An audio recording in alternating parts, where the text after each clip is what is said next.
Samantala, ramdam na ng mga Pilipino abroad ang gumagandang takbo ng ekonomiya ng Pilipinas. Kasabay kasi ng mataas sa kumpiyansa, gumaganda niya ang pananaw ng iba pang mga bansa sa kakayahan ng mga Filipino workers. Narito muli ang report. Mas kumpiyansa na ang mga Pilipino abroad sa patuloy na pagbuti ng ekonomiya ng Pilipinas. Kabilang na dito si Esperanza Cordonio So, Marketing Manager Global Sky Company Limited at 10 taon nang nagtatrabaho sa Myanmar. With President Aquino, there is a better trust now to the economy of the Philippines.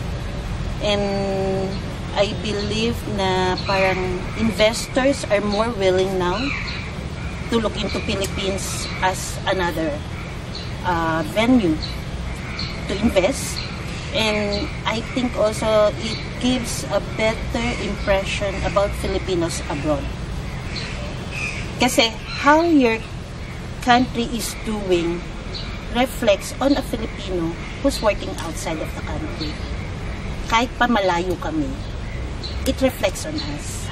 So yung trust na naibigay sa ating Pangulo, napupunta rin sa amin. It reflects on us also. Para naman kay Norberto Ong, Senior Consultant ng Waterstone Myanmar Consulting Services Company Limited, bukod sa pagtaas ng tiwala at kumpiyansa, mas nabubuksan na rin ng Pilipinas na maipakitang mayamang kultura at maipagmamalaking ganda na may tuturing na Spain of Asia.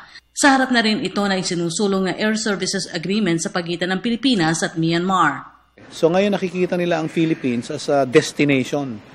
Meron din kasi ditong marami ding population dito na merong kakayahan. Ang panay punta lang nila is Thailand, Hong Kong, Singapore. Ngayon nadidiscover nila yung Philippines. Our beach, our food, our culture. They consider us as Spain of Asia, which is unique, no? Wala silang mapupuntahan ganyan sa ASEAN kundi tayo eh. So yun ang matutulong naman natin sa Pilipinas, tourism din. Kaunti lamang ang mga Pilipino sa Myanmar na umaabot sa 570, karamihan sa larangan ng engineering at manufacturing sectors. Bukod pa ito sa mga professional na guro, architects, journalists at technical experts. Opening of ASEAN is very, very important to the Philippines. So mahalaga na nandun si Presidente at i-advocate niya na buksan natin yung pintuan to one another. Open trade, wag tayo matakot dahil ang Pilipino talagang survivor tayo eh. And I think, this is again one opinion of mine, even in business, it will be to our advantage.